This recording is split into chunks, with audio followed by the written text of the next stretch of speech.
જય સ્વામિનારાયણ. શાસ્ત્રીજી મહારાજના જીવનના પ્રસંગોમાં અગાઉના વિડીયોમાં આપણે ઘણા બધા પ્રસંગો જોયા હતા.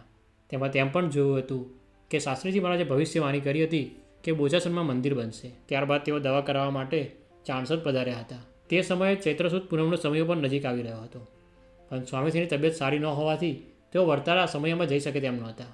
પરંતુ સૌને લાગતું હતું કે સાધુઓની ઉપાધિને લીધે કંઈક તો અવનવું થવાનું જ છે. આ ઉપર શાસ્ત્રી યજ્ઞપુરુષદાસજીએ કહ્યું હતું કે વરતારમાં આપણા વિરુદ્ધ સભા બોલાવવામાં આવી છે, પણ સૌ અંદરો અંદર ઝઘડશે અને આપણું કોઈ નામ નહીં લે. તેમની આજ્ઞા રહીને ચાણસદથી કાળીદાસભાઈ અને બીજા હરિભક્તો વરતાર ગયા. ત્યાર પછી સ્વામીએ ગરભાઈને બોલાવ્યા અને કહ્યું કે વરતારની સભામાં અક્ષર પુરુષોત્તમ મહારાજની જય બોલાવવાની તમારામાં હિંમત છે? આટલા બધા વિરોધમાં જય બોલાવવા કોણ તૈયાર થાય? પણ આ ગરભાઈની વાત જ અલગ હતી. તેમને કહ્યું કે જો સ્વામી તમારી આજ્ઞા હોય તો હું જય બોલાવીશ. અને ત્યારે શાસ્ત્રીજી મહારાજે કહ્યું તો તમે વરતારની સભામાં જય બોલાવજો. અને આ ગરભાઈ પણ વરતાર પહોંચ્યા. પૂનમના સમયા ઉપર જ્યારે આચાર્ય મહારાજ પધાર્યા તે સમયે ગરભાઈએ સજાનંદ સ્વામી મહારાજની જય બોલાવી અને આ જય આખી સભાએ ઝીલી. અને ત્યારબાદ તરત જ અક્ષર પુરુષોત્તમ મહારાજની જય પણ બોલાવી, જે પણ આખી સભાએ ઝીલી. પરંતુ ત્યાર પછી બધાને ખ્યાલ આવ્યો કે આ તો બહુ મોટી ભૂલ થઈ ગઈ. પણ હવે શું કરવાનું?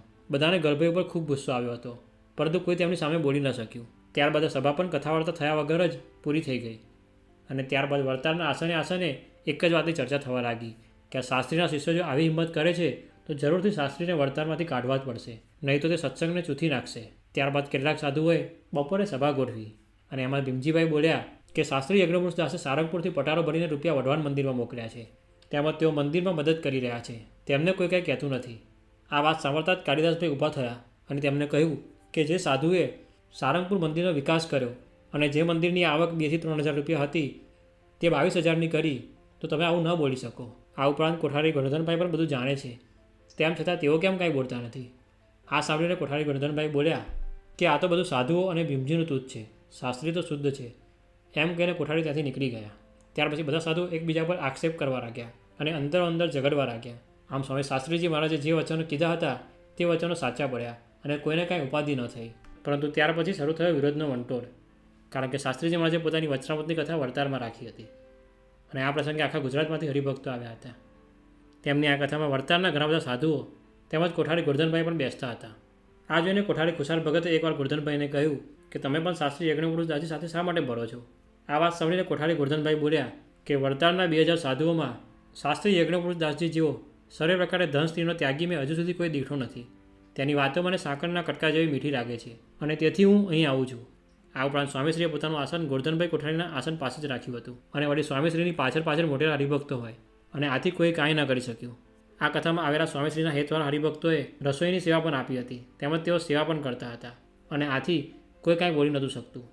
પરંતુ આચાર્ય લક્ષ્મીપ્રસાદજી જેઓ નાની ઉંમરના હતા તેમજ રજોગુણી હતા, જેમને ગોરધનભાઈ કોઠારીની સૂચનાથી શાસ્ત્રીજી મહારાજે ઘણી બધી વાત કરી હતી અને જે તેમને ગમ્યું નહોતું અને તેથી તેમને પણ સ્વામીશ્રી પ્રત્યે અસદભાવ થયો હતો અને તેથી તેઓ સાધુઓના ગેરવર્તન માટે કોઈને કાંઈ કહેતા નહીં. આ ઉપરાંત જે સાધુઓને તેમની કથાથી પ્રશ્ન હતો તેમને ઘણા બધા પ્રયાસો પણ કર્યા હતા, જેમ કે હરિભક્તોની સભા આગળ તેઓ મરચાની ધૂણી કરતા હતા અને જેથી તેમની કથામાં વિક્ષેપ થતો અને તેથી આ હરિભક્તો બીજી જગ્યાએ બેસતા તો ત્યાં આવીને પાણી ભરેલું માટલું ઢોળતા અને તેથી સભા વિખરાઈ જતી. પણ સ્વામીશ્રીના હરિભક્તો ડગમગતા નહોતા.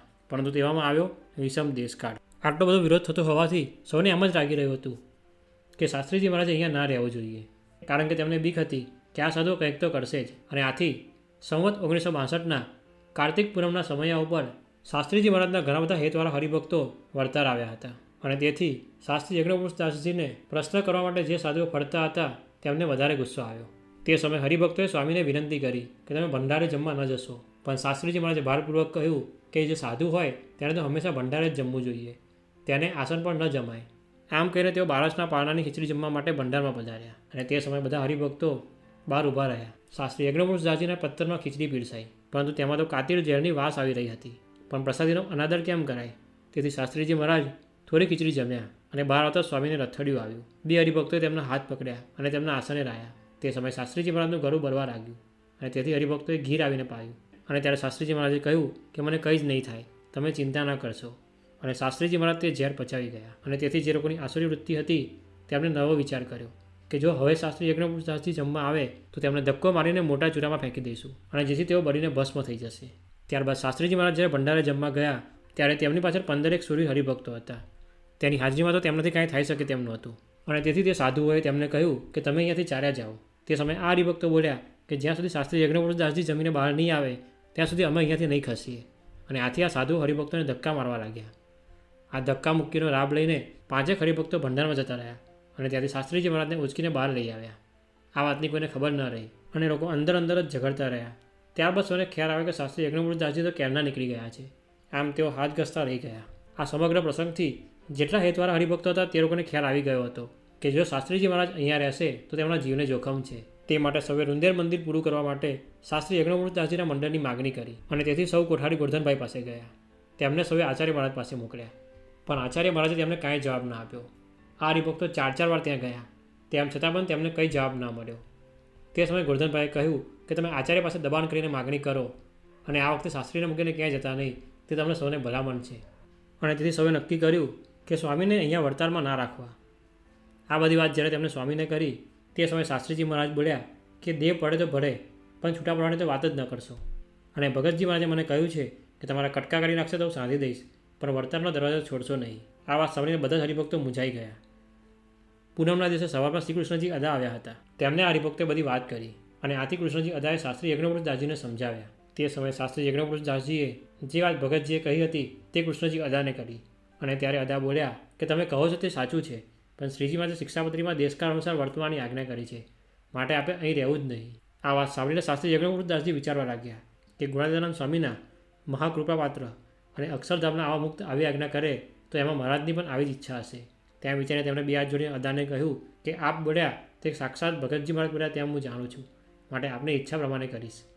આ સાંભળીને અદા ખૂબ રાજી થયા અને તેમને સ્વામીને આશીર્વાદ આપ્યા અને આ વાત સાંભળીને જે હેતવાળા હરિભક્તો હતા તેમને પણ શાંતિ થઈ. જ્યારે સમય પૂરો થયો તે સમયે સ્વામીના હેતવાળા બધા હરિભક્તો આચાર્ય મહારાજ પાસે ગયા તેમજ તેમણે સ્વામીના મંડળને બોજાસન મોકલવા માટે વિનંતી કરી. આ વાત સાંભળીને લક્ષ્મણપ્રસાદજીએ ગુસ્સો કર્યો અને કહ્યું કે એને કોણ ચિઠ્ઠી આપે, બધો દેશ પડ્યો છે, જ્યાં જવું હોય ત્યાં જાય. તેમના આવા શબ્દો સાંભળીને જે હરિભક્તો ત્યાં ગયા હતા તેમને ખૂબ દુઃખ થયું. તેમને વિચાર્યું કે હવે શાસ્ત્રીજી મહારાજને અહીંયાથી નીકળી જવું જોઈએ. ત્યારબાદ તેઓ સ્વામીના આસને આવ્યા અને તેમને બધી વાત કરી અને તેમણે થોડું વિચાર્યું. ત્યારબાદ તેઓ બોલ્યા કે આપણે મંદિર અને સત્સંગથી જુદું પડવું જ નથી, પણ કદાચ મહારાજની મરજી હોય તો બહાર નીકળવું પડે. અને ત્યારબાદ તેમણે પુરુષોત્તમદાસ સ્વામીને આજ્ઞા કરી કે કદાચ આપણા મંડળને ચિઠ્ઠી મળે તો લઈને આવજો ને ન મળે તો એમને એમ આવીને એમને મળજો. અને ત્યારબાદ શાસ્ત્રીજી મહારાજ 5 સંતો સાથે મંદિરમાં હરિકૃષ્ણ મહારાજની મૂર્તિ આગળ આવ્યા અને હરિકૃષ્ણ મહારાજને પ્રાર્થના કરી કે હે મહારાજ, અમારે તો જુદા પડવાનો સંકલ્પ જ નથી, પણ જો આપ અમને અહીંથી જુદા પાડતા હોવ તો આપ અમારી સહાયમાં રહેજો અને અખંડ ભેગા રહેજો. અને ત્યારબાદ સ્વામી શ્રી હનુમાનજીવાળા દરવાજે થઈને 5 સંતો અને 150 જેટલા હરિભક્તો સાથે બહાર નીકળ્યા. ત્યાંથી આગળ ગોમતી તળાવને રસ્તે ગામના પોલીસ પટેલ કિશોરભાઈ મળ્યા. તેમણે જાણ્યું કે સ્વામીને વડતાલથી બહાર નીકળવું પડ્યું છે અને તેથી તેઓ મંદિર તરફ ગયા. તેમણે સ્વામીને પ્રણામ કરીને કહ્યું કે સ્વામી, તમને જે ઉપાધિ કરતા હોય તેના નામ આપો તો હું તેમને નડિયાદની જેલ ભેગા કરી દઉં. તે સમયે શાસ્ત્રીજી મહારાજ બોલ્યા કે આપણે એવું કાંઈ કરવું નથી. કિશોરભાઈ આ સાંભળીને સ્વામીશ્રીની સાધુતા પર નમી ગયા અને તેમણે ગાડું મંગાવ્યું અને તેમાં બેસી જવા વિનંતી કરી. જેમ જેમ વડતાલમાં ખબર પડતી ગઈ તેમ તેમ હરિભક્તોના ટોળે હાર લઈને સ્વામીને મળવા આવવા લાગ્યા. ત્યારબાદ સ્વામી ત્યાંથી નીકળ્યા તો સામે ગાય મળી. તે જોઈને શાસ્ત્રીજી મહારાજ બોલ્યા કે સુકન સારા થયા છે. ત્યાં આગળથી સ્વામીએ સૌને વિદાય આપી અને કહ્યું કે તમે વડતાલમાં ઠાકોરજીને જે ધર્માદો રસોઈ આપતા હોવ, પૂનમ કરતા હોવ તે બધું ચાલુ રાખજો. મંદિર અને ઠાકોરજી આપણા છે, આપણે તેનાથી જુદા પડતા નથી. ત્યાર પછી સ્વામી કરમસદ આવ્યા અને ત્યાંથી બોચાસન પધાર્યા. આમ તો શાસ્ત્રીજી મહારાજ જોડે 5 જ સાધુ હતા, પણ તેઓ સુરવીર હતા. તેમજ સ્વામી માટે પોતાનું માથું આપી દેવા હતા. તેઓ દેના સુખ કે માન અપમાનને ગણકારે તેવાનો હતા. ત્યારબાદ સંવત 1962ના ફાગણ સુદ પૂનમનો સમયો આણંદમાં ઉજવવાનું નક્કી કરવામાં આવ્યું, પણ વિરોધીઓનો વિરોધ હજુ સમયો નહોતો. આ સમયો ન ભરાય તે માટે તેમણે ઘણા બધા પ્રયત્નો કર્યા. આ ઉપરાંત જે હરિભક્તો આ સમયમાં જવાના હતા તેમને પણ સમજાવવાના પ્રયત્નો કર્યા, પણ તેમના કોઈ પ્રયત્નો સફળ ન થયા અને આ સમયમાં 800 જેટલા હરિભક્તો આવ્યા હતા. ત્યારબાદ સૌએ સ્વામીને જુદું મંદિર કરવા વિનંતી કરી અને તે સમયે શાસ્ત્રીજી મહારાજ બોલ્યા વડતાલ સાથે કદાચ સમાધાન થાય અને તે માટે અત્યારે મંદિર નથી કરવું. પણ ત્યારબાદ હરિભક્તે ખૂબ આગ્રહ કર્યો અને મંદિર માટે સેવા રખાવવાનું શરૂ કર્યું. જોત જોતાં બધા 40,000 રૂપિયા રખાઈ ગયા. ત્યારબાદ સ્વામી બોલ્યા કે હવે સેવા લખવાનું બંધ કરો, જો પછી રૂપિયા ખૂટશે તો સેવા લઈશું. આમ તો સેવા લખાઈ ગઈ, પણ હવે મંદિર ક્યાં કરવું તે પ્રશ્ન હતો. આથી સૌએ પોતપોતાના ગામમાં મંદિર કરવા માટે સ્વામીને આમંત્રણ આપ્યું, પણ તે સમયે શાસ્ત્રીજી મહારાજે બોચાસન પર પોતાની પસંદગી ઉતારી. ત્યારબાદ તેઓ બોલ્યા કે શ્રીજી મહારાજે કાશીદાસ મોટાના ગામમાં મંદિર કરવાનો કોલ આપ્યો છે અને તેથી મહારાજની મરજી મુજબ અહીંયા જ મંદિર કરીશું. આ વાત સૌએ માન્ય રાખી અને થોડા સમયમાં બોચાસણ મંદિર માટે જમીન પણ લઈ લીધી. ત્યારબાદ સ્વામી આણંદ પધાર્યા. તે સમયે જગતગુરુ શંકરાચાર્ય માધવ તીર્થ પણ ત્યાં આવ્યા હતા. જો શાસ્ત્રી યજ્ઞપ્રભુદાસજી જેવા વિદ્વાન પોતાનામાં ભળે તો તેઓ વડતાલવાળાને શાસ્ત્રાર્થમાં હરાવી શકે તેમ હતા. તે વિચારથી તેઓએ શાસ્ત્રી યજ્ઞપ્રભુદાસજીને મળવાની ઈચ્છા બતાવી. શાસ્ત્રી યજ્ઞપ્રભુદાસજી તેમનો આશ્રય સમજી ગયા અને કહ્યું કે અમે અને વડતાલવાળા એક જ છીએ. આ વાત સાંભળતા તેમનો આ હેતુ પાર ન થયો, પણ તેઓ બોલ્યા કે આખા સંપ્રદાયમાં વિદ્વત્તા અને સાધુતા બંનેમાં શાસ્ત્રી યજ્ઞપ્રભુદાસનો જોટો નથી. જે બોચાસણમાં મંદિર બનવાનું હતું તેના મુખી હીરાભાઈ હતા, જે કાશીદાસ મોટાના વંશજ હતા, પણ તેઓ ખૂબ માથાભારે હતા અને તેમની ધાક માત્ર બોચાસણમાં નહીં પણ આખા ચરોતર જિલ્લામાં હતી. તેઓ ચોરી, લૂંટફાટ, ખૂન વગેરે પાપો કરતા હતા અને જો કોઈ તેમના વિરુદ્ધ ફરિયાદ કરે કે સાક્ષી આપે તો તેને પણ તેઓ બાકી નહોતા રાખતા. આ ઉપરાંત પોલીસોની પણ હિંમત નહોતી કે તેમને કંઈ કરી શકે. આ હીરાભાઈએ સ્વામીશ્રીને મંદિરમાં રસોઈ આપી. તેમની રસોઈ સ્વામીએ લીધી અને સૌ સંતોને જમાડ્યા, પણ પોતે જમવાની ના પાડી. આ સાંભળીને હીરાભાઈ ત્યાં આવ્યા અને તે સમયે શાસ્ત્રીજી મહારાજે કહ્યું કે તમે વર્તમાન ધરાવીને સત્સંગી થાઓ તો અમે જમીએ. આ હીરાભાઈએ જ્યારે સ્વામીની સામે જોયું ત્યારે તેમનું પરિવર્તન થઈ ગયું અને તેઓ બધા પાપ અને કુકર્મ મૂકીને સત્સંગી બન્યા. શાસ્ત્રીજી મહારાજના આ કાર્યથી આખા ગુજરાતમાં સૌ ચોંકી ગયા, કારણ કે આવાને કોઈ સત્સંગી બનાવે તે ખરેખર મહાન વિભૂતિ હોય. આ સમાચાર જ્યારે વડતાલમાં ગોરધનભાઈ કોઠારીને મળ્યા તે સમયે તેઓ બોલ્યા કે હીરાભાઈને સત્સંગી કરનાર શાસ્ત્રી યજ્ઞપ્રભુદાસને જો ભગવત પ્રસાદજી મહારાજ હોત તો સત્સંગમાં મોટેરા સ્થાપીને 2 ચરણામૃતની જોડ આપત, તેમજ ઘણું સન્માન કરત, પણ આજના તો તેમને કાઢવા બેઠા છે. જ્યારે બોચાસણના હીરાભાઈ જેવા સત્સંગી થયા, આ વાત સાંભળતા જે વિરોધીઓ હતા તેમને વધારે પ્રશ્ન થઈ ગયો અને આથી 3 હથિયારબદ્ધ પાડાઓ ઊંટ પર બેસીને સ્વામીને મારવા નીકળ્યા. પણ સ્વામી તો સવારે જ બોચાસણથી નીકળી ગયા હતા. આથી આ લોકોને પાઠ ભરાવવાના હેતુથી હીરાભાઈએ 3 પાડાઓને રોક્યા અને ઊંટને જોરથી સોટી મારી. આથી આ પાડાઓ બી ગયા અને ઊંટ દોડાવીને ભાગી ગયા. ત્યારબાદ 6-7 દિવસ પછી વધારે તૈયારીઓ કરીને પાડાઓ નીકળ્યા. તે સમયે સ્વામી સાધી ગામમાં હતા. લક્ષ્મીપ્રસાદ આચાર્યનો ઉતારો 2 ગાંવ દૂર રનુ ગામે હતું. સ્વામીશ્રી સાધીમાં છે આ વાત ખબર પડતા તેઓ ત્યાં આવવા નીકળ્યા. તે દિવસે સવારે સ્વામીએ આશાભાઈને અચાનક કહ્યું કે અમારે પાદરા જવું છે, તો હમણાં જ ડમરને જોડી લાવો. આ વાત સાંભળીને આશાભાઈએ કહ્યું કે સ્વામી તમે જમીને જાઓ તો વધારે સારું. પણ સ્વામી બોલ્યા કે તમે બીજા સાધુઓને જમાડજો, અમે તો પાદરા જઈને જમીશું. અને ત્યાં આગળથી નીકળીને સ્વામી પાદરાને બદલે સેજા કૂવા પધાર્યા. આ પાડાઓ જ્યારે સાધી આવ્યા ત્યારે તેમને જોઈને મૈજી દાદા તો ખૂબ ખીજાયા, તેમજ તેમને આ પાડાઓને ધમકાવ્યા. પણ તેના મંદિરના કોઠારીએ કહ્યું કે શાસ્ત્રી તો પાદરા ગયા છે. આથી આ પાડાઓ પાદરા જવા નીકળ્યા. આ બાજુ હરિભક્તોને ચિંતા થઈ કે આ લોકો પાદરા પહોંચે છે અને સ્વામીને મારશે તો શું થશે. પણ સ્વામીની ચિંતા તો મહારાજ અને સ્વામીને હતી. આ જ વખતે કાઠિયાવાડમાં આવેલા મોટા ગોરખવાળા ગામમાં ત્યાંના એક હરિભક્ત અર્જનભાઈને ગુણાતીતાનંદ સ્વામીએ દર્શન આપ્યા. સ્વામી તેમના ઘરે પધાર્યા હતા. ધોતિયાનો કચ્છ વાર્યો હતો.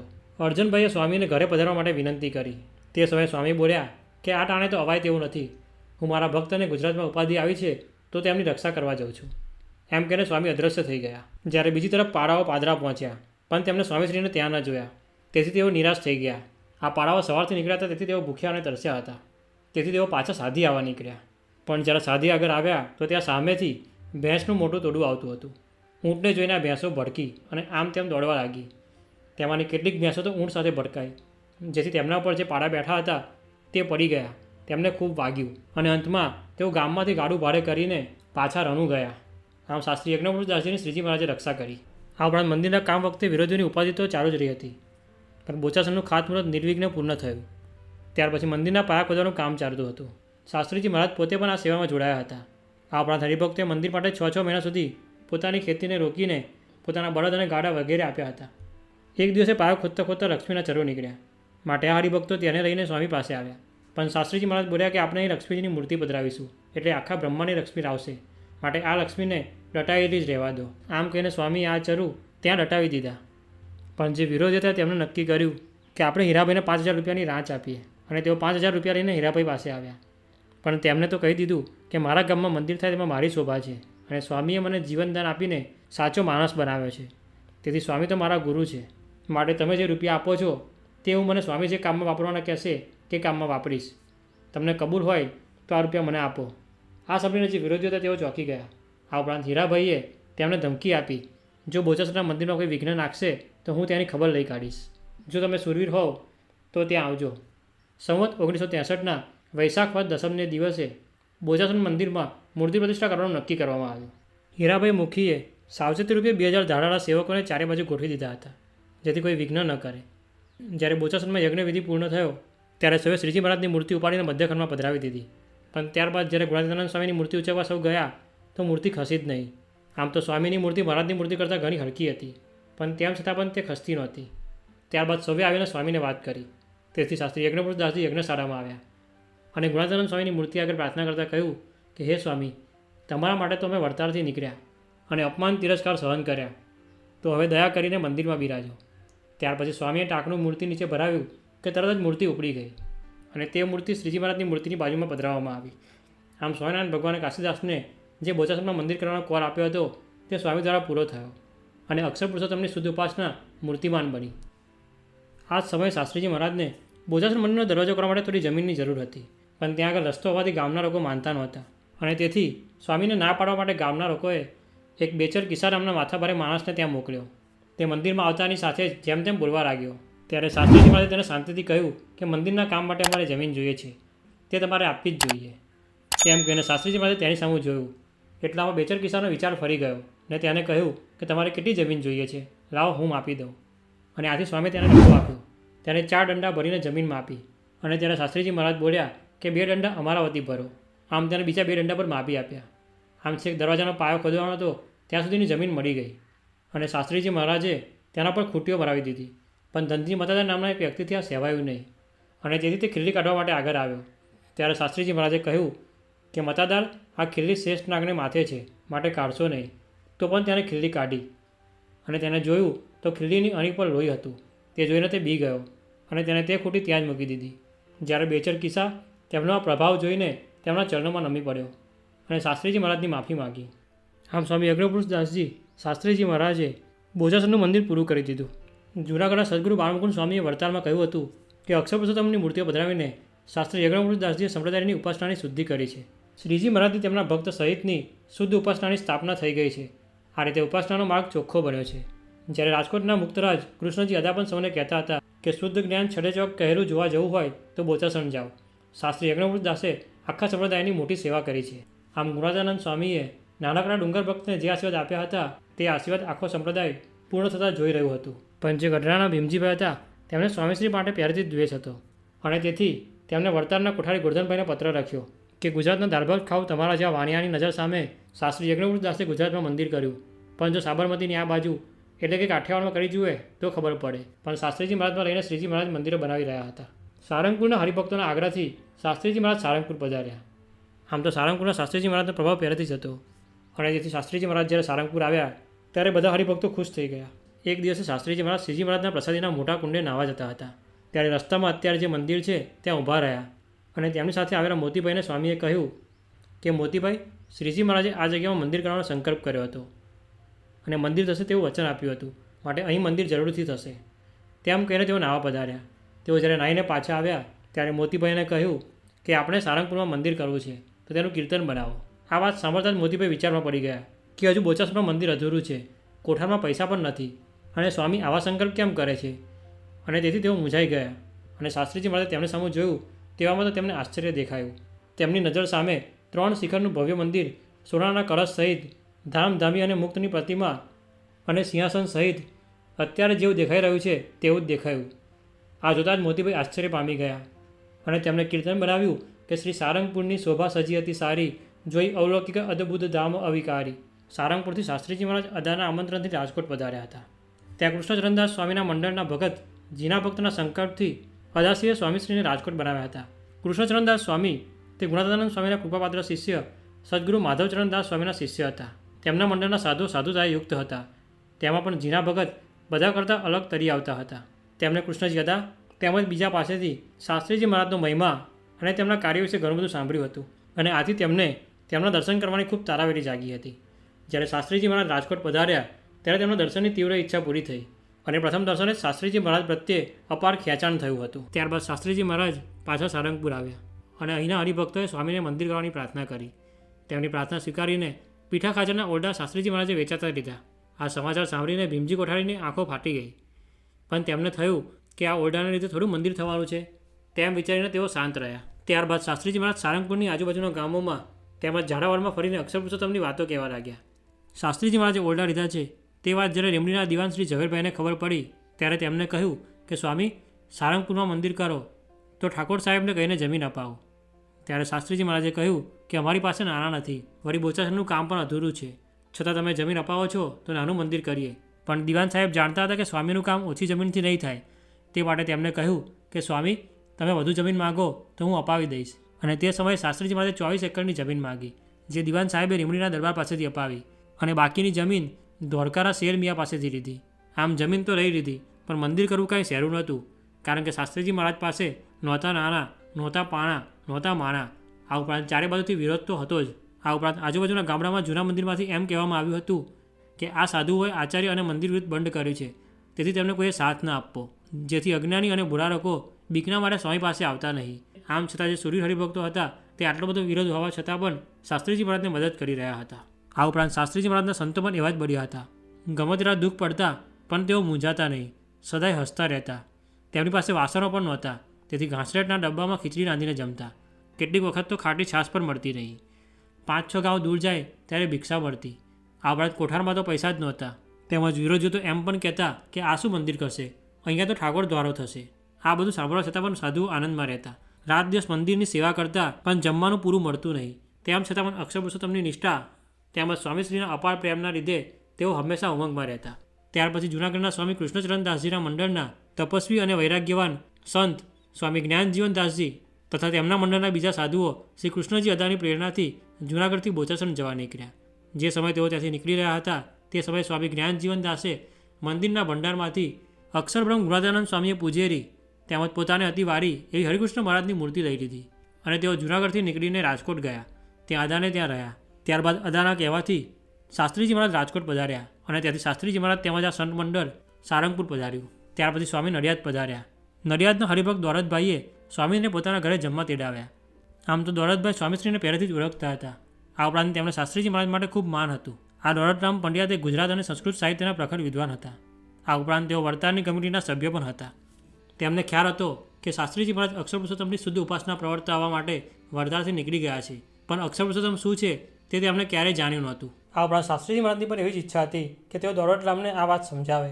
10 વર્ષ પછી જ્યારે દોલતરામ અને શાસ્ત્રી યજ્ઞપુરુષદાસજી એકબીજાને મળ્યા તે સમયે દોલતરામે શાસ્ત્રીજી મહારાજને પૂછ્યું કે તમારે વડતાલની ભેરા થવાનો વિચાર છે? ત્યારે શાસ્ત્રીજી મહારાજે કહ્યું હતું કે જો તેઓ ગઢડા મધ્યનું 21મું વચનામૃત કબૂલ રાખે તો જ છે. આ સમયે દોલતરામભાઈએ પૂછ્યું હતું કે એવું તો શું છે આ વચનામૃતમાં જે કબૂલ લખાવવાનો તમે આગ્રહ રાખો છો? ત્યારે શાસ્ત્રીજી મહારાજે ભક્ત અને ભગવાનના મહિમાની ઘણી બધી વાતો, ઘણા વચનામૃતો અને દ્રષ્ટાંતોને આધારે આ બધી વાત સ્પષ્ટ કરી. તેમની આ નિરૂપણ શક્તિથી તેઓ ખૂબ ખુશ થઈ ગયા. ત્યારે તેઓ બોલ્યા કે સ્વામી, જે કાર્ય કરવા માટે શ્રીજી મહારાજને અવતાર ધરીને ફરી આવવું પડે તે શુદ્ધ ઉપાસનાનું કાર્ય આપે કર્યું. આપણી મહત્તા અપાર છે. આજે તો આપણે મહારાજ અને સ્વામીની મૂર્તિઓ પધરાવી છે, પણ ભવિષ્યમાં આપણા શિષ્યો આપણી સુવર્ણની મૂર્તિ પધરાવશે, એટલે આપણી મોટપ વધી જશે. તેમના આ વચનો સાંભળીને સૌને સ્વામીનો મહિમા સમજાયો. ત્યારબાદ એકવાર સ્વામીશ્રી મૂર્તિઓ જોવા માટે વડોદરા પધાર્યા હતા. તે સમયે વડોદરાના હરિભક્તો શાસ્ત્રીજી મહારાજને આગ્રહ કરીને કમાટી બાગમાં લઈ ગયા. ત્યાં તેમની ઈચ્છા ન હોવા છતાં પણ તેમનો પ્રથમ ફોટો પડાવ્યો. આ ફોટો શાસ્ત્રીજી મહારાજે બહાર ન પાડવાની કડક આજ્ઞા કરતાં કહ્યું કે જો બહાર પાડશો તો હું ફાડીને ફેંકી દઈશ. આમ તો સારંગપુર મંદિરનું જ્યારે કાર્ય ચાલી રહ્યું હતું તે સમયે ઘણા બધા લોકોએ ઘણા બધા વિઘ્નો નાખ્યા હતા. તેમ છતાં મંદિરનું કામ તો ચાલતું જ રહ્યું હતું. ત્યારબાદ મૂર્તિ પ્રતિષ્ઠાનો દિવસ નજીક આવતો હતો. આ હવે કેવી રીતે અટકાવવું તે સૌ વિચારવા લાગ્યા. અને તે સમયે બધાને વિચાર આવ્યો કે જો લીંબડીના ઠાકોર સાહેબ જો ના પાડે તો આ કાર્ય અટકે.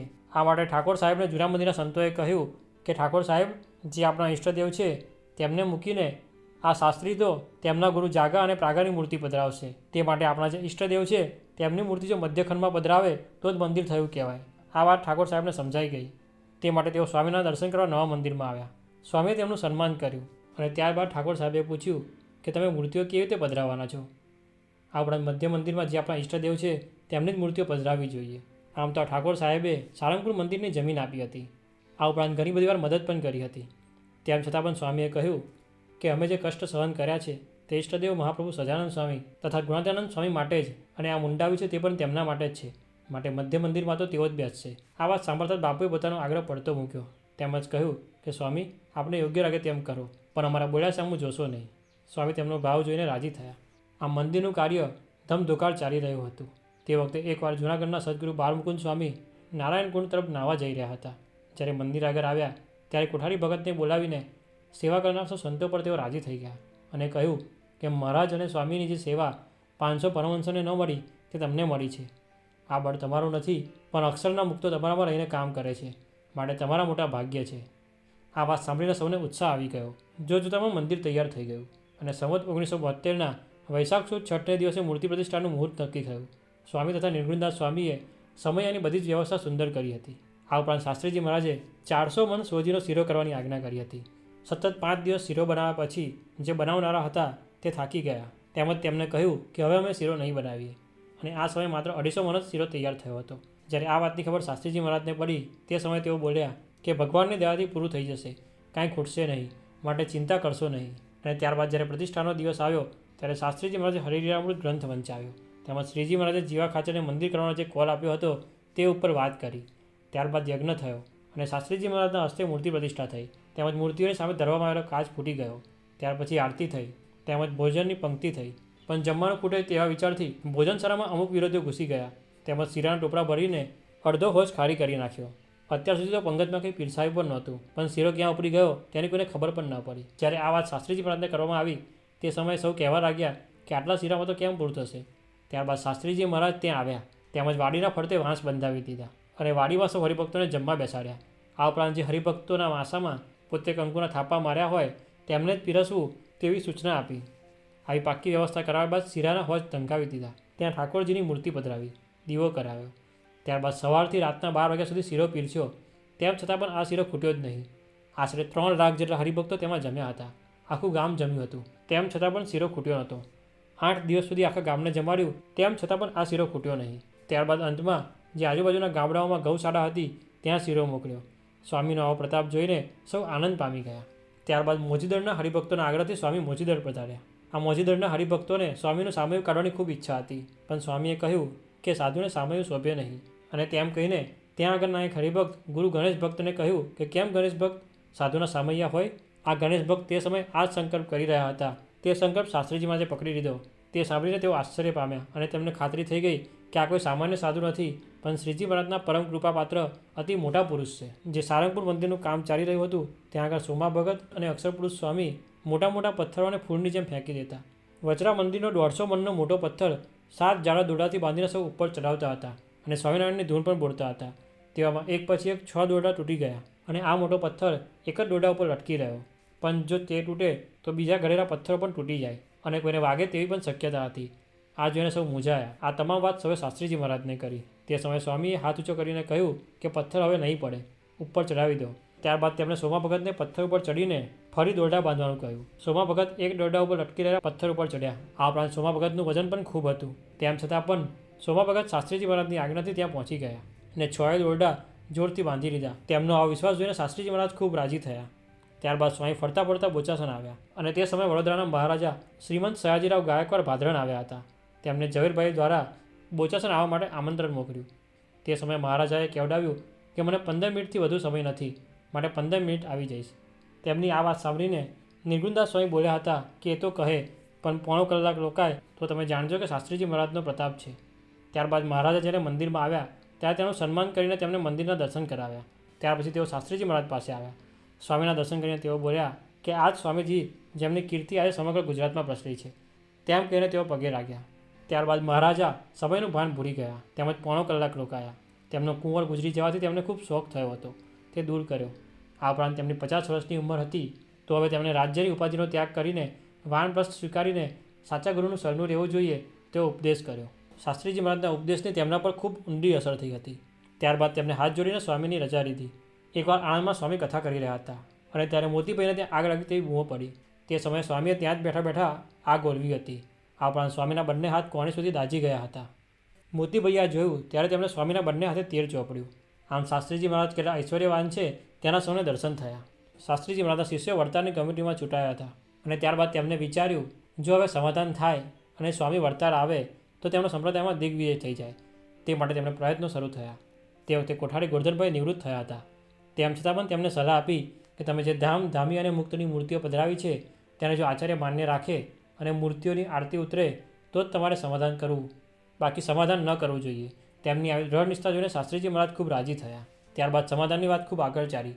આથી જે વિરોધીઓ હતા તે લોકો ટેન્શનમાં આવી ગયા અને તેમને યુક્તિ કરીને આચાર્યને કહ્યું કે સમાધાન થાય તેમાં અમે બહુ રાજી છીએ, પણ તેમના મંદિરો અધૂરા છે અને તે મંદિરો પૂરા કરવા માટે 2-3 લાખનું ખર્ચ કરવું પડે તેમ છે. તો મંદિરો પૂરા થઈ જાય ત્યાર પછી જ સમાધાન કરવું. આચાર્યને પણ આ વાત સમજાઈ ગઈ. આમ સમાધાનની વાત ત્યાં જ રહી ગઈ. આ વાતની ખબર જ્યારે શાસ્ત્રીજી મહારાજને પડી ત્યારે તેઓ બોલ્યા કે આપણા દ્વારા શ્રીજી મહારાજને હજુ વધુ કામ કરાવવું હશે અને નિષ્ઠા પ્રવર્તાવી હશે. તેથી જે થયું છે તે સારું થયું છે. અને આ વાત સૌએ પાછળથી સત્ય થતી જોઈ. જો સમાધાન થયું હોત તો અટલાદરા, ગોંડલ, ગઢડા વગેરે સ્થાનોમાં અક્ષર પુરુષોત્તમના મંદિર ન બનત. ત્યારબાદ શાસ્ત્રીજી મહારાજ સારંગપુર આવ્યા. ત્યારબાદ મહુવાથી વૈષ્ણવ ભક્ત શેઠ નરસિંહદાસ આવ્યા હતા.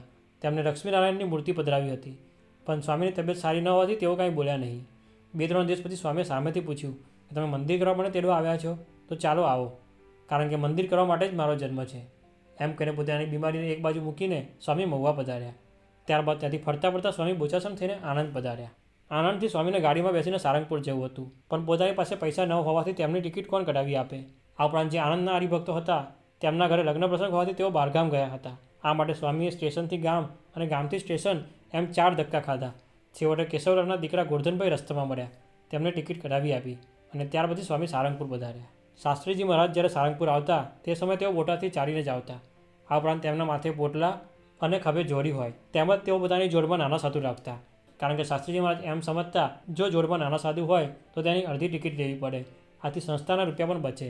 તો જ્યારે શાસ્ત્રીજી મહારાજ બોટાદથી સારંગપુર ચાલતા આવતા તે સમયે જે નાના સાધુ હોય તેમના જોડી અને પોટલા પણ શાસ્ત્રીજી મહારાજને જ ઉપાડવા પડતા. આમ ઠંડી હોય, ગરમી હોય કે વરસાદ, પણ આ 5 ગામ તો શાસ્ત્રીજી મહારાજ ચાલીને જ જતા. એકવાર સારંગપુરથી શાસ્ત્રીજી મહારાજ આસી પધાર્યા હતા. તે સમયે તેમના ભેગા યોગીજી મહારાજ પણ હતા. બ્રહ્મસ્વરૂપ યોગીજી મહારાજની ટેવ હતી કે તેઓ રોજ સવારે 3 વાગે ઉઠી જતા. આ ઉપરાંત તેઓ પ્રભાત્યા ગાતા.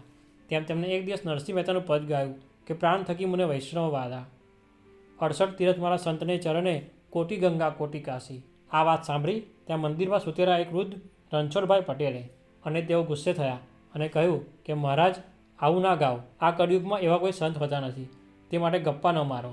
આથી યોગીજી મહારાજ બોલ્યા કે બહુ સારું, અમે બીજું ભજન ગાઈશું. એમ કહીને તેમણે તો બીજું ભજન ઉપાડ્યું. પણ જ્યારે આ ભગત રાત્રે સૂઈ ગયા હતા તે સમયે તેમને એક ચમત્કાર જોયો. ત્યારે તેમણે જોયું કે એક ગાય મંદિરમાં દાખલ થઈ અને જ્યાં આગળ શાસ્ત્રીજી મહારાજ સૂઈ ગયા હતા ત્યાં આગળ આવીને તેને 3 વાર નમસ્કાર કર્યા. આ વાત રણછોડ ભગતે પોતાની નજરે જોયું અને ગાય ડેરીની બહાર નીકળી તો આ ગાય ક્યાં જાય છે તે જોવા માટે તેઓ પણ બહાર નીકળ્યા, પણ જોયું તો ત્યાં તેમને કોઈ ગાય જોવા ન મળી. અને તેથી તેમને થયું કે જે ભજન યોગીજી મહારાજ ગાતા હતા તે ભજન ખરેખર સાચું છે. આ માટે યોગીજી મહારાજ જ્યારે બીજા દિવસે જાગ્યા તે સમયે રણછોડ ભગતે કહ્યું કે મહારાજ પેલું 68 તીર્થવાળું કીર્તન ગાઓ. ત્યારે યોગીજી મહારાજે કહ્યું કે કેમ ભગત, કાલે તો તમે ના કહેતા હતા. અને ત્યારે આ ભગતે આખો પ્રસંગ તેમને કહ્યો. ત્યારબાદ શાસ્ત્રીજી મહારાજ સારંગપુર પાછા આવ્યા. ત્યારબાદ ભક્તરાજ કુબેરભાઈના આગ્રહથી શાસ્ત્રીજી મહારાજ ભાવનગર પધાર્યા. એક દિવસે શાસ્ત્રીજી મહારાજે જાહેર કર્યું કે અમારા ગામમાં જોડી માંગવી છે. તે સમયે કુબેરભાઈ બોલ્યા કે અહીં અમે સૌ તમારી સેવામાં છીએ અને તમે જોડી માગવા નીકળો તો અમને શરમ લાગે. ત્યારે શાસ્ત્રીજી મહારાજ બોલ્યા હતા કે તમારી સેવા તો ખૂબ અપાર છે, પણ ઘણા બધા મોક્ષોને દર્શન થાય તે માટે મહારાજે જેમ જોડી માગી હતી તેમ અમારે પણ માગવી છે. ત્યાર પછી શાસ્ત્રીજી મહારાજ અને કુબેરભાઈ પણ જોડી માગવા નીકળ્યા હતા. આપણા સારંગપુરમાં પણ શાસ્ત્રીજી મહારાજ જ્યારે જોડી માગવા નીકળતા ત્યારે નિર્ગુણદાસ સ્વામી તેમને ના પાડતા. ત્યારે શાસ્ત્રીજી મહારાજ કહેતા કે અક્ષર પુરુષોત્તમને માટે તો સ્વપસને ઘેર વેચાવવું પડે તો પણ ઓછું છે. મારી જોડીમાં જેનો જેનો કણ આવશે તેને અક્ષરધામમાં લઈ જવા છે. આપણા શાસ્ત્રીજી મહારાજ સારંગપુરમાં એકવાર કથા કરી રહ્યા હતા. તે સમયે બાપુભાઈએ સ્વામીને પૂછ્યું કે વર્તમાન કાળે મહારાજ અને સ્વામીનો રાજીપો શેમાં છે?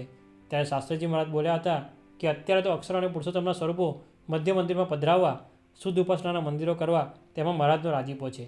આ કામમાં જે પાયા ખોદશે, તગારા ઉપાડશે, પથરા ઉપાડશે અને એક ડોકરો પણ આપશે તે સર્વેને શુદ્ધ કરીને મહારાજ અક્ષરધામમાં રહી જશે, તેમાં જરા પણ શંકા નથી. ત્યારબાદ શ્રીજી મહારાજે આ સત્સંગમાં સ્વામીશ્રી દ્વારા સમાધિનો ચમત્કાર બતાવ્યો, જેની નોંધ માત્ર દેશના લોકોએ નહીં પણ વિદેશના લોકોએ પણ લીધી હતી. આ સમાધિ પ્રકરણની શરૂઆત સારંગપુરમાં થઈ હતી, જ્યાં આચાર્ય રાધારમણ પ્રસાદને સારંગપુરના મંદિરમાં હરિકૃષ્ણ મહારાજના મૂર્તિના દર્શન કરતા થઈ હતી.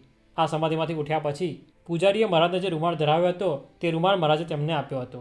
આ ઉપરાંત નેગડકુંડમાં પણ પ્રકાશ થયો તે દૂર સુધી સૌને દેખાયો હતો.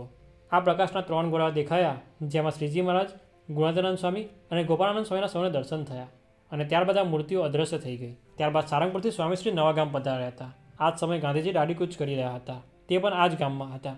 જ્યારે તેમને સ્વામીની સાધુતાની વાત ખબર પડી તે સમયે તેમણે સ્વામીને મળવાની ઈચ્છા વ્યક્ત કરી અને ગાંધીજીએ શાસ્ત્રીજી મહારાજને મળવા માટે આમંત્રણ આપ્યું. ત્યારબાદ શાસ્ત્રીજી મહારાજ તેમને મળવા પધાર્યા. તે સમયે મહાત્મા ગાંધીજીએ સ્વામીને કહ્યું હતું કે સ્વામીજી આપ આશીર્વાદ આપો તો અમારું કાર્ય સફળ થાય.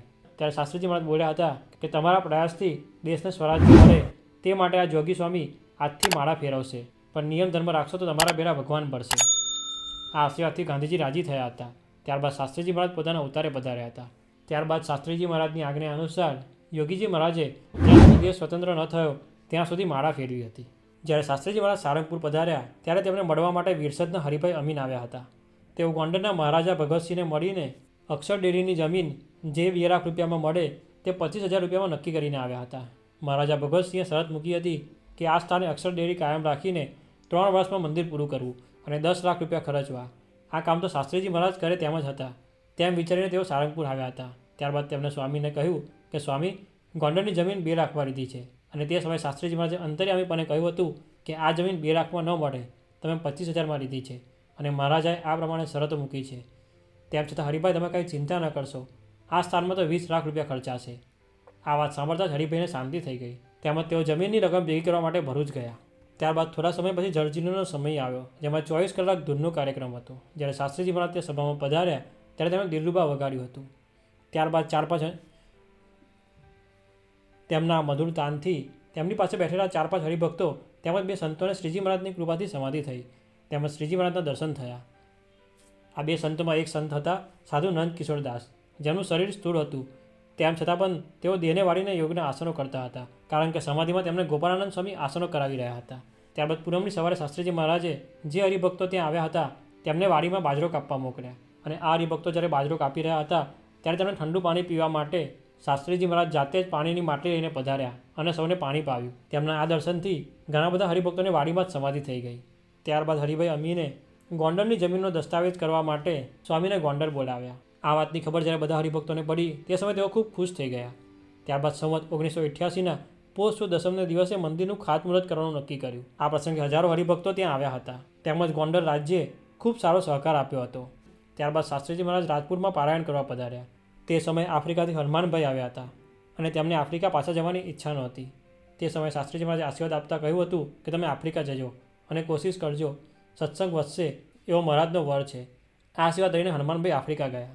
ગોંડલના મહારાજાએ 3 વર્ષમાં મંદિર પૂરું કરવાની શરત મૂકી હતી, પરંતુ શાસ્ત્રીજી મહારાજના સંતો અને હરિભક્તોએ રાત દિવસની મહેનતથી 2.5 વર્ષમાં જ મંદિર પૂરું કરી દીધું. સંવત 1990ના વૈશાખ સુદ દસમનું પ્રતિષ્ઠાનું મુહૂર્ત નક્કી કર્યું. તે સમયે શાસ્ત્રીજી મહારાજે સૌને સમયમાં આવવા માટે આમંત્રણ મોકલ્યું. તેમજ લખ્યું કે આ સમયમાં જે આવશે તેને મારે અક્ષરધામમાં રહી જવા, તે માટે કોઈએ આવો અમૂલ્ય અવસર ચૂકવો નહીં. ત્યારબાદ શાસ્ત્રીજી મહારાજના હસ્તે ગોંડલમાં મૂર્તિ પ્રતિષ્ઠા થઈ. મૂર્તિ આગળ ધરવામાં આવેલો કાચ તૂટ્યો અને સર્વત્ર જય જયકાર થઈ ગયો. ત્યારબાદ રાત્રે અક્ષરદેરીમાં સાધુ ધર્મ સ્વરૂપદાસ તથા 3 હરિભક્તોને સમાધિ થઈ, જેમાં મહારાજ, સ્વામી તથા અક્ષરના અનંત મુક્તોના દર્શન થયા. આ પ્રસંગે સ્વામીએ અક્ષરદેરીનો ખૂબ મહિમા કહ્યો.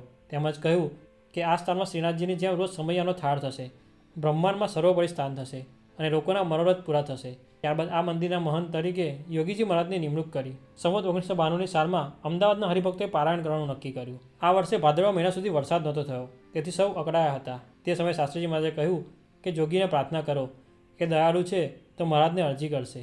તે સમયે યોગીજી મહારાજ બોલ્યા હતા કે હું તો સેવક છું, બધું સ્વામીના હાથમાં છે, તો આપણે ધૂન કરીએ, સ્વામી વરસાદ વરસાવશે. અને ત્યારબાદ બીજે દિવસે વરસાદ પડ્યો, પણ થોડો વરસાદ પડ્યો, તેથી સૌને સંતોષ ન થયો. ત્યાર પછી બીજા દિવસે ધર્મ સ્વરૂપદાસે સમાધિમાં મહારાજને પ્રાર્થના કરી અને ત્યારે શ્રીજી મહારાજ બોલ્યા કે આજથી ખૂબ વરસાદ થશે. ત્યારબાદ શ્રીજી મહારાજે ખૂબ પ્રતાપ બતાવ્યો અને થોડીક જ વારમાં વીજળીના કડાકા સાથે મુશળધાર વરસાદ થયો. શાસ્ત્રીજી મહારાજે અમદાવાદમાં જે પારાયણ કરી હતી તેમાં ઘણા બધા ચમત્કારો બતાવ્યા હતા, જે સંપ્રદાયના પુસ્તકોમાં પણ જોવા મળે છે. ત્યારબાદ શાસ્ત્રીજી મહારાજ વડોદરા પધાર્યા. આ વડોદરાથી 3 માઇલ દૂર અટલાદરા ગામ આવ્યું હતું, જ્યાં આગળ મથુરભાઈ રહેતા હતા. આ મથુરભાઈ પણ બોચાસરના હીરાભાઈ જેવા જ હતા. તેમને કોઈ રીતે સત્સંગ થાય તેમ જ નહોતો, પણ શાસ્ત્રીજી મહારાજનું નામ સાંભળતા જ તેમનામાં પરિવર્તન થવા લાગ્યું અને તેમણે અટલાદરામાં મંદિર કરવા માટે શાસ્ત્રીજી મહારાજને આમંત્રણ આપ્યું. તે સમયે શાસ્ત્રીજી મહારાજ બોલ્યા કે અહીંની જે જગ્યામાં મૂડુ મેદર અને કૃષ્ણ માળી રહેતા હતા ત્યાં શ્રીજી મહારાજ પધાર્યા હતા અને તે પ્રસાદીની જગ્યા મળે તો ત્યાં મંદિર કરીએ. અને તે સમયે મથુરભાઈએ કહ્યું કે એ જગ્યાએ તમે મંદિર કરો તો તમારે જોઈએ તેટલી જમીન હું આપું. ત્યાર પછી સ્વામીશ્રીએ જમીન બતાવી. એકવાર શાસ્ત્રીજી મહારાજ સારંગપુરના બાજુના ગામ સમઢિયારામાં ગયા હતા. ત્યાં આગળના એક હરખા પટેલ નામના ખેડૂત સ્વામીને મળવા આવ્યા અને કહ્યું કે સ્વામી, મારા કૂવામાં પાણી થતું નથી, તો દયા કરો તો પાણી થાય. તે સમયે શાસ્ત્રીજી મહારાજ બોલ્યા કે તું સત્સંગી થઈને નાયા વિના ખાય છે, તે પાણી સી રીતે થાય? જો કૂવામાં પાણી થાય તો તે પાણીથી નાહીને તું ખાવાનો નિયમ લઈશ તો પાણી થશે. આમ શાસ્ત્રીજી મહારાજે તેને ધર્મ પાળનનો નિયમ આપ્યો. શાસ્ત્રીજી મહારાજ જ્યારે જ્યારે સારંગપુર પધારતા તે સમયે નાના સાધુ નારાયણ સ્વરૂપ દાસને પોતાની પાસે બેસાડીને ઘણા જ વારથી સંસ્કૃત ભણાવતા. આ ઉપરાંત તેમની પાસે કથા પણ વંચાવતા.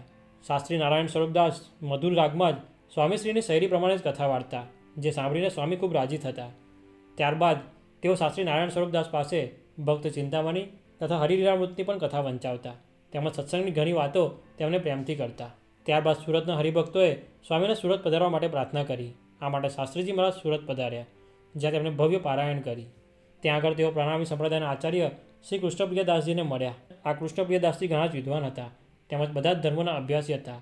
તેમણે સમાધિના પ્રતાપની ખૂબ વાત સાંભળી હતી, તે માટે તેઓ સ્વામીથી આકર્ષાયા હતા. આ ઉપરાંત તેમણે જાહેર સભામાં તેમ પણ કહ્યું હતું કે સ્વામી એટલે અક્ષર અને નારાયણ એટલે પુરુષોત્તમ, એ જ સ્વામિનારાયણનો સાચો અર્થ છે.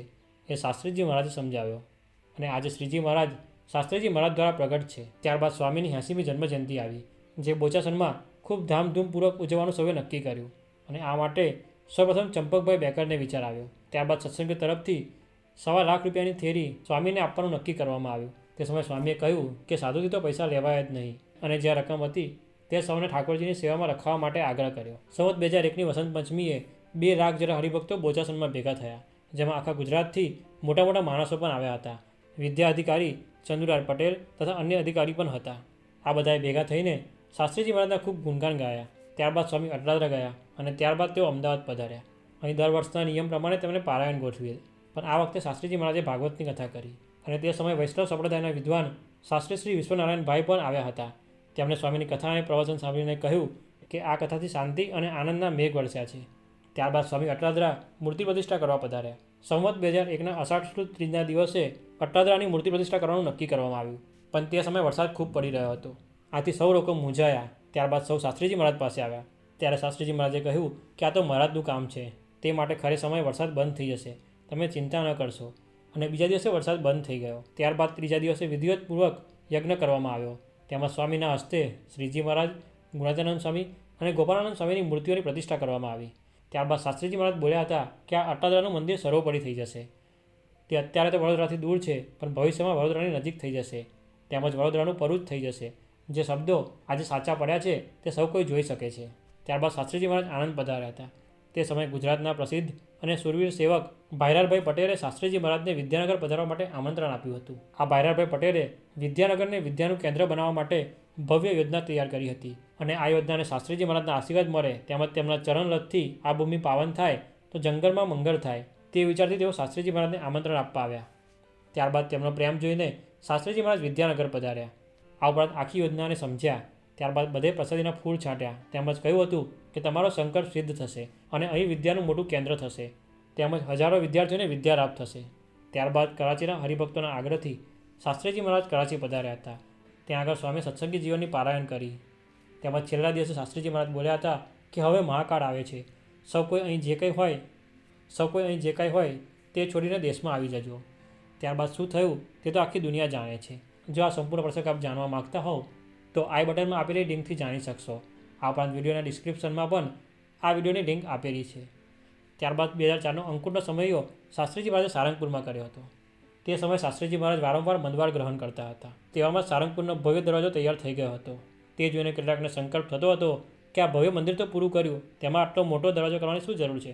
તે સમયે સ્વામી બોલ્યા હતા કે આ મંદિરમાં કદાચ કોઈ ન આવે તો દૂરથી પણ જ્યાં દરવાજાના દર્શન કરશે તેને શ્રીજી મહારાજ તથા સ્વામી સાક્ષાત તેડવા આવશે. ત્યારબાદ સ્વામી અમદાવાદ આવ્યા, જ્યાં તેમણે હૃદયરોગની ગંભીર માંદગી ગ્રહણ કરી.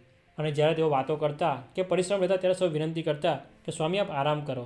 તે સમયે શાસ્ત્રીજી મહારાજ કહેતા કે આરામ તો મહારાજ સ્વામીની મૂર્તિમાં અખંડ કરું છું, પણ તમારા જેવા ભક્તોનો યોગ થાય ત્યારે મને મહારાજ અંદરથી કહે છે કે વાતો કરો, તે માટે વાતો કર્યા વગર મારાથી રહેવાતું નથી. તેમ સ્વામી સતત કથા વાર્તા કરતા રહેતા. ત્યારબાદ દિવસ આવ્યો સ્વામીની 85મી જયંતિનો, જે અટલાદરા મુકામે સૌએ ઉજવવાનું નક્કી કર્યું. આ ઉત્સવમાં સ્વામીની સુવર્ણતુરા કરવાનો સૌએ નિર્ણય કર્યો હતો, પણ શાસ્ત્રીજી મહારાજે તેમનું સન્માન કરવાની ના પાડી. ત્યારબાદ તેમના જન્મદિવસના આગલા દિવસે શણગારેલા હાથી પર સ્વામીની નગરયાત્રા નીકળી. તેમની સાથે યોગીજી મહારાજ તથા નિર્ગુણદાસ સ્વામી પણ બેઠા હતા. વર્ષો પહેલાં ભગતજી મહારાજ જે બોલ્યા હતા કે આ સાધુ તો હાથીની અંબાડીએ બેસે તેવા છે, તે શબ્દો આજે સાચા પડ્યા હતા. ત્યાર પછીના દિવસે યજ્ઞ થયો, તેમજ જન્મજયંતિની ભવ્ય સભા થઈ. જે સમય તુરાવિધિનો સમય આવ્યો ત્યારે શાસ્ત્રીજી મહારાજ બોલ્યા કે સાધુની સુવર્ણથી તુરા ન હોય, ત્યારબાદ સૌએ ખૂબ વિનંતી કરી, તેમ છતાં પણ સ્વામી માન્યા નહીં. ત્યારબાદ અંતમાં સ્વામીની સાકરથી તુરા કરવામાં આવી. આમ સમગ્ર સત્સંગમાં સ્વામીના 85મા જન્મજયંતિનો ઉત્સવ સુવર્ણ અક્ષરે લખાઈ ગયો. અત્યાર સુધી શાસ્ત્રીજી મહારાજે 4 મંદિરો તો બાંધી જ દીધા હતા. ત્યારબાદ તેમણે 5મું મંદિર ગઢડાના ટેકરા ઉપર શ્રીજી મહારાજે જ્યાં સંકલ્પ કર્યો હતો ત્યાં કરવાનું નક્કી કર્યું. અને આ જમીન મેળવવા માટે તેમણે ખૂબ પ્રયત્નો કર્યા, પણ આ જમીન તેમને ન મળે તે માટે વિરોધીએ ભાવનગર રાજ્યમાં પ્રયાસો કર્યા અને તેમના પ્રયાસો સફળ ગયા. અને ભાવનગર રાજ્ય નક્કી કર્યું કે એ જમીન શાસ્ત્રી યજ્ઞમૂર્તિદાસને ક્યારેય ન આપવી. જ્યારે શાસ્ત્રીજી મહારાજને આ વાતની ખબર પડી તે સમયે તેઓ બોલ્યા હતા કે સ્વામિનારાયણ ભગવાનનો સંકલ્પ છે, તેથી શ્રીજી મહારાજ ગમે તેમ કરીને પણ આ જમીન અપાવશે, એ માટે રાજ પલટો કરશે. ને ખરેખર એમ જ થયું. ત્યારબાદ ભારત સ્વતંત્ર થયું અને ત્યારબાદ તેની સત્તા સ્વામીશ્રીના કૃપાપાત્ર ગોવિંદસિંહ ચુડાસમાને આપવામાં આવી. તેમના પ્રયત્નથી ગઢપુરની જમીન શાસ્ત્રીજી મહારાજને તરત જ મળી ગઈ અને સંવત 2006ના કાર્તિક વદી 11ના દિવસે ભાવનગરના મહારાજા કૃષ્ણકુમારજી, જેઓ મદ્રાસના ગવર્નર હતા, તેમના હસ્તે કરવામાં આવ્યું. તે સમયે તેઓ બોલ્યા હતા કે સ્વામીશ્રી સમગ્ર ભારતમાં અતિ મહાન સંત પુરુષ છે. ગઢડાનું મંદિર હિંદના તમામ મંદિરોમાં શ્રેષ્ઠ અને સર્વોપરી બનશે. ત્યારબાદ સંવત 2006ના જેઠ સુદ 4ને દિવસે શાસ્ત્રીજી મહારાજે અમદાવાદની આંબલીવાળી પોળમાં શાસ્ત્રી નારાયણ સ્વરૂપ દાસને સંસ્થાના પ્રમુખ તરીકે નિમણૂક કરી. તે સમયે તેઓ એમ પણ બોલ્યા હતા કે જેમ સદગુરુ રામાનંદ સ્વામીએ શ્રીજી મહારાજને નાની ઉંમરમાં ગાદી સોંપી હતી, તેમ હું પણ આજથી મારા પ્રમુખ તરીકેની જગ્યાએ મારા સ્થાને સદગુરુ શાસ્ત્રી નારાયણ સ્વરૂપ દાસજીની નિમણૂક કરું છું. ત્યાર પછી શાસ્ત્રીજી મહારાજે તેમના કપાળમાં ચાંદલો કર્યો, તેમજ તેમને આશીર્વાદ આપ્યા, તેમજ પોતાની ચાદર ઓઢાડી હતી. ત્યાર પછી શાસ્ત્રી નારાયણ સ્વરૂપદાસ સમગ્ર સત્સંગમાં પ્રમુખ સાહેબના નામથી ઓળખાવા લાગ્યા. બીએપીએસ સંસ્થામાં જેમનો ખૂબ મોટો ફાળો રહ્યો હતો તેવા નિર્ગુણદાસ સ્વામીની માંગી ખૂબ વધી ગઈ. તે માટે તેમની સારવાર કરવા માટે તેમને મુંબઈ લાવવામાં આવ્યા. શાસ્ત્રીજી મહારાજ પણ તે સમયે મુંબઈ પધાર્યા હતા અને તેમણે પણ મંદવાડ ગ્રહણ કર્યો હતો. ત્યારબાદ નિર્ગુણદાસ સ્વામીને મુંબઈથી વધુ સારવાર માટે શાસ્ત્રીજી મહારાજે પેણ જવાની આજ્ઞા કરી. આ નિર્ગુણદાસ સ્વામી પોતાનું આખું જીવન સ્વામીશ્રી તેમજ અક્ષરપુરુષોત્તમના ગુણગાન અને મહિમાના પ્રચારમાં વિતાવ્યું હતું. તેઓ સાજા થાય તે માટે સમગ્ર સત્સંગ પ્રાર્થના કરી રહ્યો હતો. પરંતુ શ્રીજી મહારાજની ઈચ્છાથી સંવત 2006ની જેઠ સુદ 14ને દિવસે નિર્ગુણદાસ સ્વામી અક્ષરધામમાં ગયા. ત્યારબાદ સ્વામીએ પણ વધુને વધુ મંદવાર બતાવતા ગયા અને તેમાં તેમણે ઘણી બધી લીલાઓ કરી, તેમજ ઘણા બધા આશ્ચર્ય પણ હરિભક્તોને બતાવ્યા. એકવાર યોગીજી મહારાજ અમદાવાદ આવ્યા હતા અને તેઓ ગોંડલ જવાની તૈયારી કરી રહ્યા હતા. તે સમયે શાસ્ત્રીજી મહારાજે કહ્યું હતું કે હવે તો મહારાજ તેડી જશે, માટે આ નારાયણ સ્વરૂપદાસ તમને સોંપ્યા, આ મંદિરો પણ તમામ તમને સોંપ્યા, માટે ધ્યાન રાખજો. ત્યાર પછી બીજા દિવસે શાસ્ત્રીજી મહારાજે યોગીજી મહારાજને યાદ કરતા બોલ્યા હતા કે જોગી તે જોગી, સાક્ષાત ગુણાતીત, જોગી જેવા સાધુ અનંતકોટી બ્રહ્માંડમાં નથી. અમારી અનુવૃત્તિ 40 વર્ષથી અખંડ પાડતા આવ્યા છે, એવા એ મરજીના જાણનારા છે. ત્યારબાદ જન્માષ્ટમીના સમય ઉપર સ્વામીએ અટલાદા જવાનું વિચાર્યું. આમ તો શાસ્ત્રીજી મહારાજની ઈચ્છા હવે ધામમાં જવાની હતી, પણ બધા હરિભક્તોને છેલ્લી વારના દર્શન થાય તે માટે તેઓ અટલાદરા જવા માટે તૈયાર થયા. ત્યારબાદ તેઓ અટલાદરા ગયા, જ્યાં જન્માષ્ટમીનો ઉત્સવ થયો. ત્યારબાદ શાસ્ત્રીજી મહારાજ બોલ્યા કે હવે મારે સારંગપુર જવું છે. તેમની આવાજ સાંભળીને સૌ કોઈ મૂંઝાઈ ગયા અને તે સમયે મુંબઈથી યોગીજી મહારાજ પણ આવ્યા હતા. જ્યારે યોગીજી મહારાજે શાસ્ત્રીજી મહારાજ સાથે વાત કરી તે સમયે તેમણે સૌને કહ્યું કે હવે શાસ્ત્રીજી મહારાજને સારંગપુર લઈ જઈએ. ત્યારબાદ શાસ્ત્રીજી મહારાજ વડોદરાથી ગાડીમાં બેઠા ને જ્યારે અમદાવાદ સ્ટેશને આવ્યા તે સમયે ત્યાંના હરિભક્તોને સંબોધીને કહ્યું કે મારામાં અને જોગીમાં એક રોમનો ફેર નથી, તમે સૌ જોગી મહારાજની આજ્ઞા પાળજો. ત્યાર પછી શાસ્ત્રીજી મહારાજ સારંગપુર પધાર્યા. ત્યાં ગયા પછી સ્વામીએ પોતાની તબિયત ખૂબ સારી કરી નાખી. આ ઉપરાંત ગઢપુરમાં મૂર્તિ પ્રતિષ્ઠાની તૈયારીઓ માટે પણ પોતે માર્ગદર્શન આપતા હતા. એક દિવસે ગઢપુર જવા માટે તેમણે મોટર મંગાવી. જ્યારે મોટર આવી ત્યારે તેમણે હકાભાઈને બોલાવ્યા અને કહ્યું કે ચાલો ગઢડા જઈને મૂર્તિ પ્રતિષ્ઠા કરી આવીએ. અને બીજા દિવસે સવારે સ્વામીએ ઘેરાના પવિત્ર જળથી મૂર્તિઓને સ્નાન કરાવ્યું, જનોઈ પહેરાવી, કંકુના ચાંદલા કર્યા, તેમજ મૂર્તિઓને હાર પહેરાવીને ભાવથી દર્શન કર્યા. ત્યાર પછી તેમણે આરતી ઉતારી અને બોલ્યા કે મારો વિધિ પૂરો થઈ ગયો, પ્રતિષ્ઠા થઈ ગઈ, હવે આપણે આવું નથી, જોગી મહારાજ આવશે અને આરતી ઉતારશે. પણ તેમના રહસ્યની વાત કોઈ સમજી ન શક્યું. ત્યાર પછી 10 વાગે શાસ્ત્રીજી મહારાજ સારંગપુર જવા નીકળ્યા અને બોલ્યા કે હવે સારંગપુરમાં અખંડ રહેવું છે. અને તે સમયે સારંગપુરમાં આફ્રિકાના હરિભક્તો આવ્યા હતા. તેમણે દર્શન સમાગમનું સુખ આપ્યું. ત્યારબાદ સંવત 2007 વૈશાખ સુદ 4ને દિવસે તેમની સ્થિતિ ખૂબ ગંભીર બનતી ગઈ. સૌ ચિંતાતુર હતા. સવારે 9 વાગે શાસ્ત્રીજી મહારાજે સૌને કહ્યું કે મને રંગમંડપમાં લઈ જાઓ. ત્યાર પછી શાસ્ત્રીજી મહારાજને રંગમંડપમાં લઈ જવામાં આવ્યા. ત્યારબાદ સવારે 10:50 આખો રંગમંડપ દિવ્ય તેજથી છવાઈ ગયો અને શાસ્ત્રીજી મહારાજ, સ્વામી મહારાજ એમ બોલતા દેહ છોડીને અક્ષરધામમાં બિરાજી ગયા. આ દુઃખના સમાચાર સૌને આપવામાં આવ્યા. ત્યારબાદ શ્રીજી મહારાજની પ્રસાદીની વાડીમાં સ્વામીના દેહનો ચંદન કાષ્ટમાં અગ્નિ સંસ્કાર યોગીજી મહારાજ તથા પ્રમુખ સાહેબ મહારાજે કર્યો. પરંતુ 6 દિવસ પછી ગઢપુરના મૂર્તિ પ્રતિષ્ઠાનો દિવસ હતો, તો હવે શું કરવું તે બધાને મૂંઝવણ હતી. તે સમયે યોગીજી મહારાજે કહ્યું કે સ્વામીશ્રી ક્યાં ગયા છે, એ તો પ્રગટ જ છે. તેમજ સ્વામીની ઈચ્છા દસમની પ્રતિષ્ઠા કરવાની હતી, તેથી તે જ દિવસે પ્રતિષ્ઠા કરીએ તો સ્વામી વધારે રાજી થશે. આમ શાસ્ત્રીજી મહારાજે પોતાના જીવનકાળ દરમિયાન ઘણી બધી લીલાઓ કરી, 5 મંદિરો બનાવ્યા, તેમજ બે સંસ્થાની સ્થાપના કરી. આ ઉપરાંત જે અક્ષર પુરુષોત્તમનું જ્ઞાન જે અત્યાર સુધી ખૂણ્યું બની રહ્યું હતું તેને છડે ચોક કર્યું. અને તેમના વિશે પ્રમુખ સ્વામી મહારાજ બોલ્યા હતા કે જો શાસ્ત્રીજી મહારાજ પ્રગટ ન થયા હોત તો આપણને ક્યારેય અક્ષર પુરુષોત્તમનું જ્ઞાન ન મળત. આવા શાસ્ત્રીજી મહારાજને લાખો લાખો વંદન. આજે આપણે શાસ્ત્રીજી મહારાજના પ્રસંગોનું પાન કર્યું. આવા જ પ્રસંગોનું પાન કરવા માટે પ્રમુખ પ્રસંગમ ચેનલને સબસ્ક્રાઈબ કરવાનું ના ભૂલશો. આજનો વિડીયો આપનો કેવો લાગ્યો તેમને કોમેન્ટ દ્વારા જરૂરથી જણાવશો. આ વિડીયોને લાઇક અને અન્યને શેર કરવાનું ના ભૂલશો. જય સ્વામિનારાયણ.